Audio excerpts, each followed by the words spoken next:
So you're just rolling around on your kitchen floor, sticking your finger in your dog's ears or your puppy's ears and tickling them under the armpits, and they seem to be loving it by kicking their feet, wagging their tail, and maybe putting a little smirk on their face.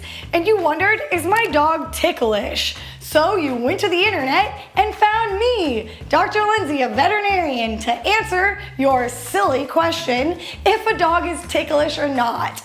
And in this video, I'm going to tell you my opinion and why that is.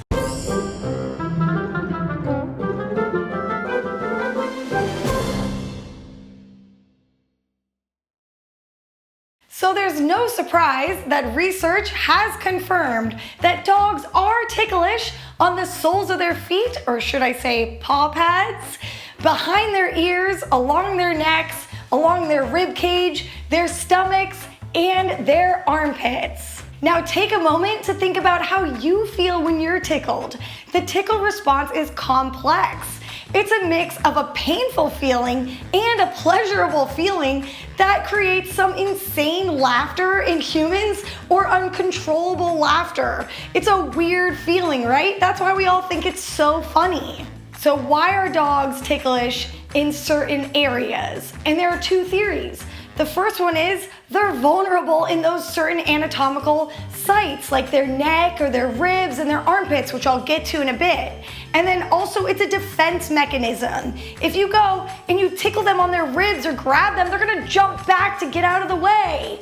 And they're just trying to protect themselves. So they're ticklish in the neck because there's giant veins in here, the jugular vein, and then the carotid artery under there. So they have to protect their neck, because if a predator comes for their neck, they're over. So that's a place that's weirdly painful and pleasurable and ticklish. And then also the groin area has huge vessels, the stomach, they have to protect their belly, and the armpit is my favorite one because I actually was maybe gonna be a human doctor and then I became a vet like my dad. We can talk about this later, rebellious younger kid. But I took human anatomy and learned about this giant brachial plexus, which is a network of nerves in our armpit that goes to our shoulder, our arm, our hand, and even our guts. And then I took dog anatomy in veterinary school and they have the exact same thing. It was amazing and so easy for me to do anatomy at that point because I already learned it in humans.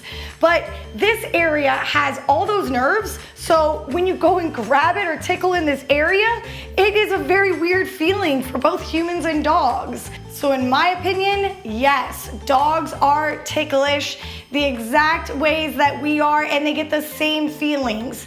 But there are some precautions you need to take.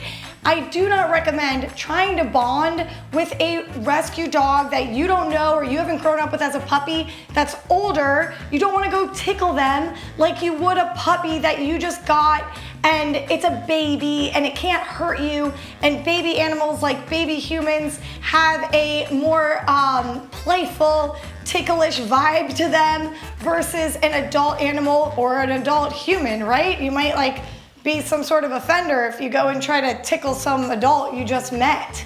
The same thing with an adult dog. You don't want to go tickling them under their armpit or grabbing them on their ribs to play with them when they've never experienced that with you before or have a bond with you. So even though I'm saying, yeah, dogs are ticklish and it can be fun for them, make sure it's the right setting for you and the dog so that everybody is safe. All right, guys, comment below if you tickle your dogs. Subscribe to my channel, hit the thumbs up, and hit the bell to get notifications for when I make new videos.